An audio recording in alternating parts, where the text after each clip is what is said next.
आ गए सभी? तो चलो शुरू करते हैं आज का game.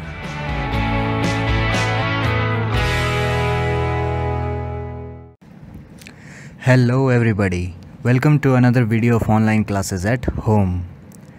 In today's video, we will do chapter 2, The Adventures of Toto by Ruskin Bond. So as you all know that animals are up to a lot of mischiefs, and if some animal is very naughty, then he can cause a lot of havoc around our lives. So this chapter is also about a monkey named Toto who causes havoc in writer's and his grandfather's life. So let's take on the chapter and see what's in it. The writer's grandfather purchased a monkey named Toto from a Tonga driver by paying 5 rupees to him. The Tonga driver had tied the little red colored monkey to a feeding trough so that he could not run away. When the writer's grandfather saw the monkey, he had a desire to add him to the collection of animals which he had in his zoo at home. So the writer describes that his grandfather has a collection of animals at a private zoo at home. So once upon a time he comes across a monkey, and he was tied with a feeding trough on the back of a Tonga driver. So he purchases the monkey for 5 rupees. The writer gives a description of Toto. He had bright, shiny eyes which were full of mischief. The eyebrows were deeply set on his face. His teeth were like pearls.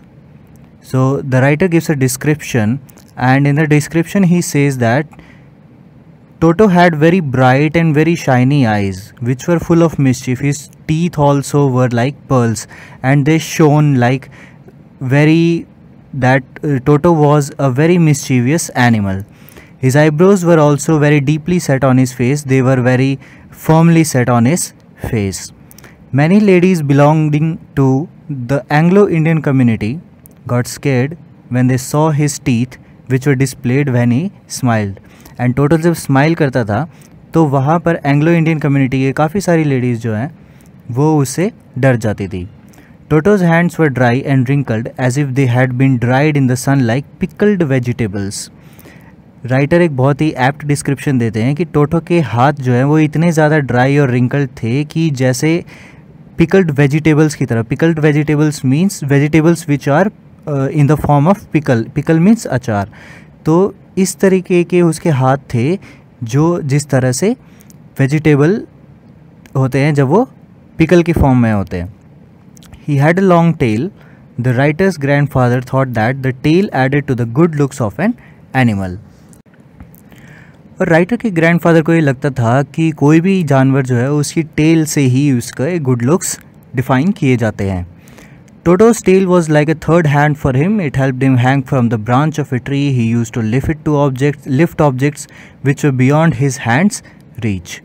And the writer says that Toto used his tail like a hand, and he grabbed the branches of a tree, and he also used to lift objects from his tail. So the writer's grandmother was against the grandfather's attitude of bringing new pets, birds and animals. The writer's grandmother didn't like that his grandfather took new pets every time, whether it be birds or animals. So the grandfather thought that they would conceal this fact from her until she was in a good mood. सो टोटो के जो adventures हैं उसकी शुरुआत में ही the grandfather thought that कि उसकी जो wife है उससे उन्हें टोटो को बचा के रखना पड़ेगा, छुपा के रखना पड़ेगा, और वो तब तक उसे छुपा के रखेंगे जब तक वो एक अच्छे मूड में नहीं होती ताकि उन्हें बताया जाए टोटो के बारे में. At that time they would disclose this to her, और जब उनका मूड अच्छा होगा तब वो उसे उन्हें बता देंगे. The writer and his grandfather secured Toto in a little cupboard in the writer's room. In order to be sure that Toto did not escape, they tied him to a hook in the wall. So grandfather और writer को ये पता था कि Toto एक mischievous animal है, तो he would try to escape. So उन्होंने क्या किया कि उन्होंने Toto को एक रस्सी के साथ कबर्ड के अंदर छुपा दिया और उसे दीवार में लगे हुए एक हुक के साथ बांध दिया. The writer and his grandfather went to Toto after a few hours. The sight was shocking. Toto had torn the decorative wallpaper, he had broken the hook, and had escaped from his binding. Also, he tore the writer's blazer into thin pieces. और जब writer और उसके grandfather वापस जाते हैं कुछ घंटों बाद, so they looked at the site and the site was very shocking. Toto ने रूम के डेकोरेटिव वॉलपेपर फाड़ दिए थे and he had escaped his binding. वो रस्सी तोड़कर भी निकल चुका था, हुक टूट चुका था और राइटर का एक ब्लेज़र था उसे बहुत ही छोटे छोटे टुकड़ों में उसने फाड़ भी दिया था. So this was the starting of Toto's adventures. तो grandfather was quite delighted to see Toto's adventure. Grandfather को बहुत मज़ा आ रहा था. He felt that Toto was very clever. He said that if they would have given him more time, he would have tied the thin pieces of the writer's torn blazer into a rope and he would have escaped out of the window. So grandfather को ये पक्का पता था कि अगर हम उसे थोड़ा सा और समय देते तो टोटो राइटर के फटे हुए ब्लेज़र को रस्सी के साथ बांधता और खिड़की से भी बाहर चला जाता. Toto was shifted to the servant quarter. In mean time writer और ग्रैंडफादर ने सोचा कि टोटो को सर्वेंट क्वार्टर में भेज दिया जाना चाहिए, क्योंकि रूम में अगर वो रहेगा तो इसी तरह की जो साइट है उन्हें वो हर रोज़ देखने को मिलेगी. So he was put in a cage. उसे केज में रख दिया गया. He would live with the other pets in the grandfather's zoo. The zoo comprised of a tortoise, a pair of rabbits, a squirrel and the writer's pet goat. Toto was very mischievous. He did not let the animals sleep at night. तो zoo के अंदर काफ़ी सारे और भी दूसरे animals थे, जैसा कि हमने स्टार्टिंग में देखा था कि ग्रैंडफादर के पास एनिमल्स का कलेक्शन था. So the zoo comprised of a tortoise, a pair of rabbits, squirrel and the writer's pet goat. Toto बहुत ज़्यादा शरारती था और वो दूसरे एनिमल्स को रात को सोने नहीं देता था. So the writer's grandfather had to leave for Saharanpur the next day. He decided to take Toto along as he was unmanageable. Writer के ग्रैंडफादर को अगले दिन सहारनपुर के लिए निकलना था, सो उन्होंने सोचा कि वो टोटो को अपने साथ में ले जाएंगे. So this was another trip of Toto's adventure. Grandfather को ये पता नहीं था कि वहाँ जाने के बाद भी टोटो के एडवेंचर जारी रहेंगे. So the writer was disappointed as he could not accompany his grandfather and Toto on the trip. His grandfather narrated the happenings of the trip to him later. Writer को बहुत बुरा लग रहा था कि वो उसके ग्रैंडफादर के साथ और टोटो के साथ उन्हें अकम्पनी नहीं कर पाएगा, पर फिर भी ग्रैंडफादर जब ट्रिप से वापस आए तो उन्होंने वहाँ पर होने वाले सारे वाक़यों का उसके सामने वर्णन किया. He had got a special bag for Toto. It was made of a strong material canvas. He placed some dry grass at the bottom of the bag. उन्होंने एक स्पेशल बैग लिया था टोटो के लिए जो थोड़ा सा बड़ा था और उसके अंदर टोटो आ सकता था. वो एक बहुत ज़्यादा स्ट्रॉन्ग मटेरियल से बना हुआ था. It was canvas and he also put some dry grass on the bottom of the bag so that Toto was very comfortable inside the bag. So on the trip, the bag would be Toto's home as he would live in it. The bag had a zipper on it. The writer's grandfather ensured that when the bag was closed, Toto would not be able to escape out of it. So writer के grandfather ने ये सोचा कि वो जो bag है उसके अंदर पूरी ट्रिप के लिए टोटो वहाँ पर रहेगा और वही टोटो का घर होगा. राइटर के ग्रैंडफादर ने बैग की जो जिप है उसे क्लोज कर दिया ताकि टोटो वहाँ से बाहर ना निकल पाए. He won't be able to escape out of it. So neither could he come out of the opening as it was closed with zipper, nor could it bite the strong canvas material in order to run away. So अब ना ही वो bag से बाहर निकल सकता था क्योंकि zipper close था और ना ही वो मटेरियल को चबा सकता था क्योंकि it was very strong canvas material. So he could not run away. Still Toto made unsuccessful attempts to come out of the bag. Due to this, many times the bag would roll on the floor और it would certainly jump in the air. उसके बावजूद भी टोटो ने बहुत ज़्यादा unsuccessful attempts किए bag से बाहर आने के. भले ही वो बाहर नहीं आ पाया, but many times the bag would roll on the floor और it would certainly jump in the air. तो कई बार क्या होता था कि जब बैग ज़मीन पर रखा होता था तो टोटो जैसे ही बाहर आने की कोशिश करता, वो बाहर आने की कोशिश में जो बैग है वो ज़मीन पर रोल होने लग जाता था. And sometimes it would certainly jump in the air. So it is obvious that if toto jumps, अगर टोटो जंप करेगा तो ऑब्वियस सी बात है कि बैग भी उसके साथ ही जंप करेगा। तो आसपास के लोगों को जो मूवमेंट्स थी ये वो बहुत ज़्यादा नोटिसेबल हो गई और they felt very awkward. These moments were noticed by people on the railway platform and made them curious to know what was inside the bag. वो बहुत ज़्यादा क्यूरियस भी हो गए, आसपास जितने भी लोग थे उन्होंने जो बैग को देख रहे थे, because it would certainly jump in the air at any time. So Toto remained secured in grandfather's bag till Saharanpur. At Saharanpur railway station, the writer's grandfather was taking out his ticket to cross the turnstile.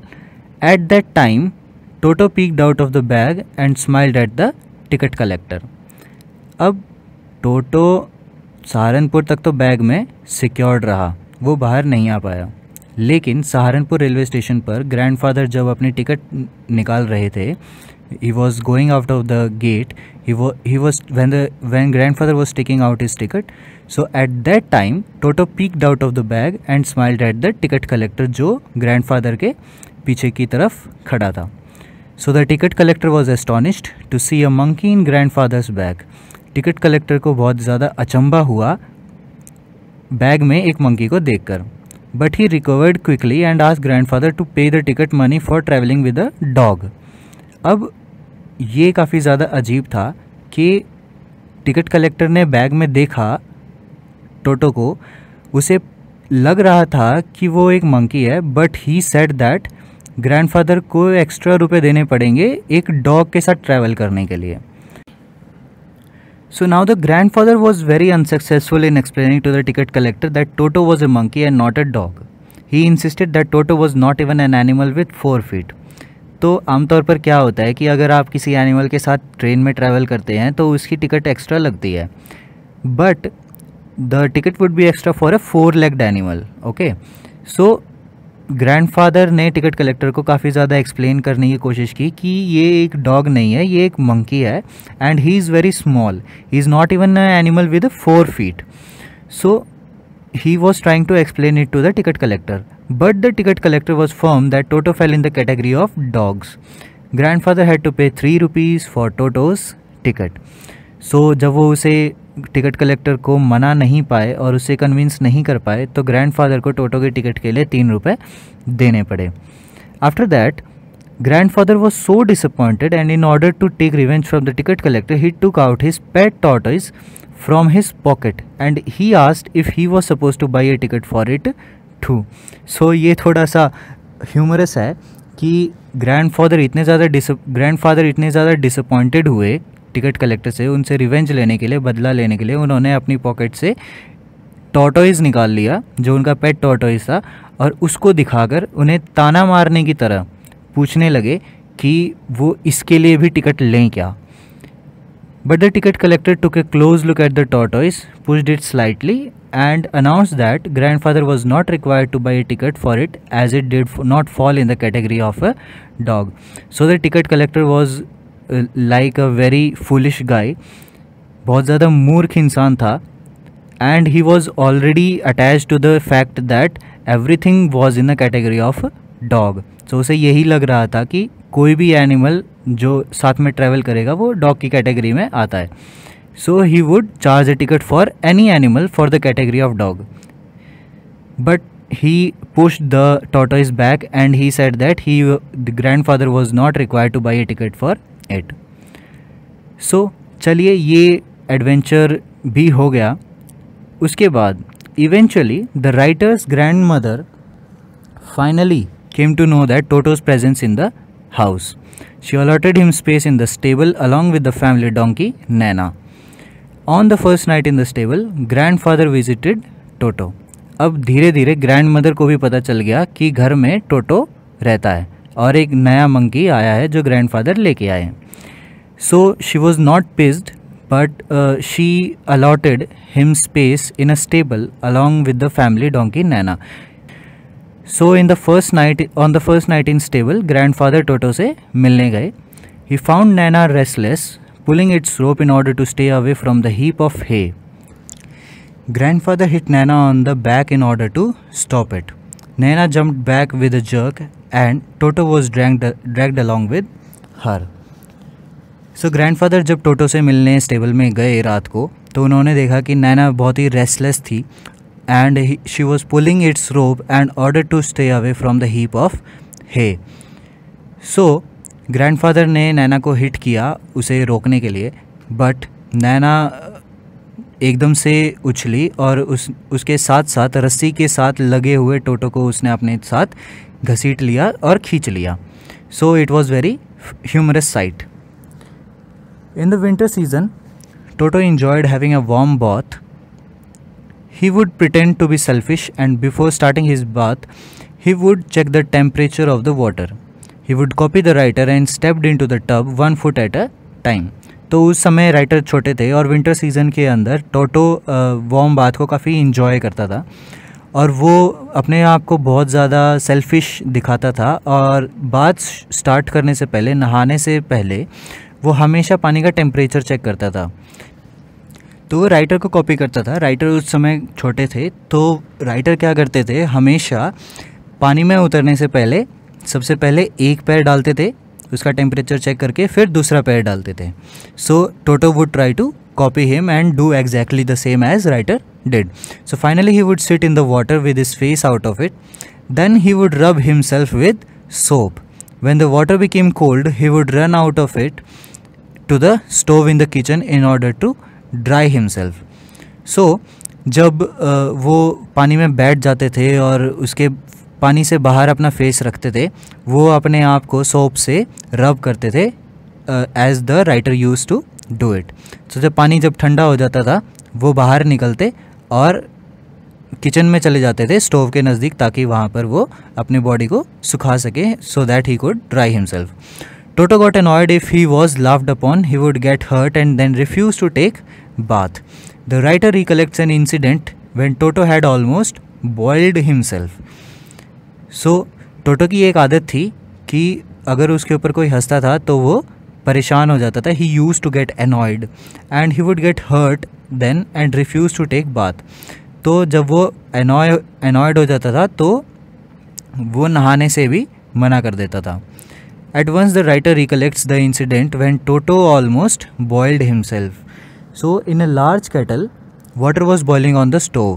एक बार की बात है कि एक बार stove के ऊपर एक बड़े से केटल के अंदर पानी गर्म हो रहा था. Toto climbed up to the stove and removed the lid from it. He felt that the water was warm enough for him to take a bath. He entered the kettle with his head out of it. तो उस stove के ऊपर जो पानी गर्म हो रहा था केटल में वो काफ़ी बड़ी थी. तो टोटो को ये लगा कि उसके अंदर जो नहाने का पानी है वो गर्म है. तो he use to check the temperature of the water. So उसने पानी को चेक किया and he felt that it was warm enough for him to take bath. So वो नहाने के लिए उसके अंदर बैठ गया. अब नीचे से तो आग जल रही है, नीचे से स्टोव चालू है, तो the water is continuously boiling. So when the water started boiling, it became too hot for Toto. He thought of coming out of the kettle, but as the temperature outside was cold for him, he stayed in it. So Toto kept on jumping in the kettle for a while. It was when the writer's grandmother arrived that she took the half-boiled monkey out of the kettle. So ये हुआ कि जब वो kettle के अंदर बैठ गया, उसने ये सोचा कि अब वो नहाएगा, बट वहाँ पे पानी बॉईल करना स्टार्ट करने लग गया और जैसे ही पानी बॉईल करना स्टार्ट करने लग गया तो it became too hot for Toto. अब वो अंदर रहे तो जो टेम्परेचर है वो कंटिन्यूसली इंक्रीज़ कर रहा है. वो बाहर जाना भी चाहता था पर बाहर उसे ठंड लग रही थी तो इसलिए वो अंदर ही बैठा रहा. अब नीचे से पानी गर्म हो रहा है, अंदर से टोटो उछल रहा है. नीचे से पानी गर्म हो रहा है, अंदर से टोटो और भी ज़्यादा उछल रहा है. तो थोड़ी देर बाद जो राइटर की ग्रैंड मदर है उन्होंने उसे देखा और she got terrified eight the site and she took half boiled monkey out of the kettle. So writer की ग्रैंड मदर ने टोटो को बाहर निकाला. सो this was also one of the adventures of Toto. The next part is, if there is a part in our brain that governs our ability to create mischief, then that part in Toto's brain was highly developed as he had great capacity to do mischief. तो अगर आपको ये लगता है कि आपके दिमाग में जो आपके ब्रेन में जो मिस्चिफ करने वाला पार्ट है अगर वो है तो वही पार्ट टोटो के ब्रेन में इतना ज़्यादा डेवलप्ड था कि वो उसकी मदद से बहुत बड़ी बड़ी मिस्चिफ्स कर सकता था. He had great capacity to do mischief. He was always busy doing mischief. Whenever the writer's aunts passed him, he tried to tear their dresses. और वो इतना शरारती था कि जब भी राइटर की आंट्स उसके साइड में से निकलती थी, टोटो के साइड में से निकलती थी, तो वो फटाफट भागता था और उनकी ड्रेसेस फाड़ने की कोशिश करता था. So the writer recollects another incident. Writer एक और इंसिडेंट के बारे में बताते हैं. When Toto created a lot of mischief, at lunchtime a dish of rice was placed on the dining table. When the family reached to eat, they found Toto eating it. तो एक और incident के बारे में बताते हैं writer कि एक बार लंच के टाइम पर टेबल के ऊपर राइस की डिश रखी हुई थी. तो फैमिली जब खाना खाने के लिए आई वहाँ पर, उन्होंने वहाँ पर पहले ही टोटो को बैठा पाया और वो राइस को खा रहा था. अब ग्रैंड मदर को टोटो इतना ज़्यादा पसंद नहीं था. In fact she didn't like any of the animals which grandfather brought. So the writer's grandmother screamed at Toto and in response he threw a plate at her. तो राइटर की जो ग्रैंड मदर है वो उसे देखकर चिल्लाई ज़ोर से और उसके रिस्पॉन्स में टोटो ने उन पर प्लेट फेंक के मारी. When the aunts tried to catch Toto, he threw a glass of water in their face. अब राइटर की जो आंट है उन्होंने भी टोटो को पकड़ने की कोशिश की, पर जैसे राइटर की ग्रैंड मदर के मुंह पे उसने प्लेट मारी थी, ऐसे ही उनकी आंट के मुंह पे टोटो ने पानी का ग्लास मार दिया. When the grandfather arrived, Toto left the place through a window with the dish of rice along with him. तो ग्रैंडफादर के आते ही टोटो वहाँ से भाग गया और राइस की जो प्लेट है वो लेकर बाहर चला गया. Toto remained out the entire afternoon. He sat on a branch of the jackfruit tree determined to eat all the rice. As the grandmother had screamed on him, he wanted to annoy her further, and so, after eating the rice, he threw the dish. It broke into several pieces. So, जब वो बाहर गया घर से rice की plate लेकर, वो बाहर जाकर एक जैक फ्रूट के ब्रांच पर जाकर बैठ गया. वहाँ जाके उसके मन में ये था कि आज तो सारे के सारे जो राइस है वो ख़त्म कर देगा. सो उसे ये भी था कि ग्रैंड मदर ने उसके ऊपर चिल्लाया, तो अब वो उनसे बदला लेना चाहता है. तो उनको और ज़्यादा अनॉय करने के लिए, और ज़्यादा परेशान करने के लिए उसने सारे राइस खा लिए. सारे राइस खाने के बाद उसने प्लेट फेंक कर मारी और प्लेट नीचे गिरने से टूट गई, टुकड़े टुकड़े हो गई. So he was very mischievous animal. So finally, grandfather realized that Toto was not suitable to be kept at home. तो आखिरकार ग्रैंडफादर को ये लगा कि टोटो घर पर रहने लायक नहीं है. So they could not afford the frequent losses that he gave them. He tore clothes, curtains, wallpapers and broke dishes. तो ऑब्वियस सी बात है, जब कोई एनिमल घर पर इतना ज़्यादा घमासान मचा दे तो उसे हम घर पर रख नहीं सकते, because we could not afford the frequent losses. तो इसी तरीके से the grandfather also could not afford the frequent losses. वो कभी कपड़े फाड़ता था, कभी कर्टेन्स फाड़ता था, वॉलपेपर्स, और कभी कभी बर्तन तोड़ देता था. So they could not afford all these losses. The grandfather sold Toto back to the same Tonga driver for a sum of 3 rupees. तो जिस टोंगा ड्राइवर से उन्होंने टोटो को 5 रुपये में ख़रीदा था, अब उसी टोंगा ड्राइवर को ग्रैंडफादर ने 3 रुपये में टोटो को बेच दिया. So in the story we came across many adventures of the animal Toto. बहुत सारे एडवेंचर्स देखे हमने, बहुत सारे इंसिडेंट्स सुने. तो ऑब्वियस सी बात है कि कोई भी एनिमल जो इतना ज़्यादा मिस्चीवियस है वो अपने हैबिटेट के अनुसार रिएक्ट करता है, तो हम उसको एक्सेप्ट नहीं कर पाते हैं अपनी हैबिटेट के अंदर. तो इट इज़ ऑब्वियस कि वो इतना ज़्यादा मिस्चीवियस होगा और अपना हमारी लाइफ के अंदर परेशानियां बढ़ाएगा. बट एनिमल्स जहाँ पर हैं वहीं पर ठीक हैं. और कभी कभी एनिमल्स की जो शरारतें हैं वो देखते देखते हमें हंसी भी आ जाती है. सो this was the chapter the adventures of Toto. Please let me know if you have come across any animal like this and had any experiences like the experiences in the story.